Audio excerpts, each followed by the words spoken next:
Ang kefir milk ay may 2,000 taong kasaysayan mula sa Caucasus Mountains na matatagpuan sa rehiyon na nagdurugtong ng Europa at Asya. Nasa pagitan ito ng Black Sea sa kanluran at Caspian Sea sa silangan. Hinahati ng mga bundok na ito ang Russia sa hilaga at ang mga bansa tulad ng Georgia, Armenia at Azerbaijan sa timog. Ginamit ito ng mga nomad para sa tibay at habang buhay. Ang kefir milk ay nagmula sa Caucasus Mountains higit sa 2,000 taon na ang nakalipas. Ang salitang kefir ay mula sa Turkish word na na nangangahulugang magandang pakiramdam. Noong una, ginagawa ito sa pamamagitan ng pagbuburo ng gatas ng baka, kambing o tupa gamit ang kefir grains. Ang kefir grains na kombinasyon ng bakterya at lebadura ay idinadagdag sa gatas upang maganap ang pagbuburo na nagreresulta sa isang maasim na inumin na puno ng probiotics. Bakit nga ba napakaganda ng kefir milk para sa ating kalusugan? Narito ang mga kamanghamanghang benepisyo. 1. Maraming probiotics. Ang kefir ay puno ng mabubuting bakterya na sumusuporta sa kalusugan ng ating tiyan.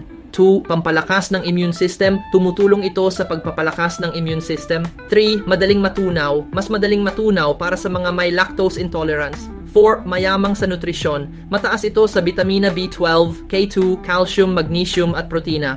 5. Anti-inflammatory properties. Maaaring makatulong sa pagbabawas ng pamamaga sa katawan. Ang kefir milk ay hindi lang masarap na inumin. Ito rin ay powerhouse ng nutrisyon. Nasubukan nyo na ba ito? Huwag kalimutang i-like, i-share at mag-subscribe para sa mga dagdag na tips sa kalusugan.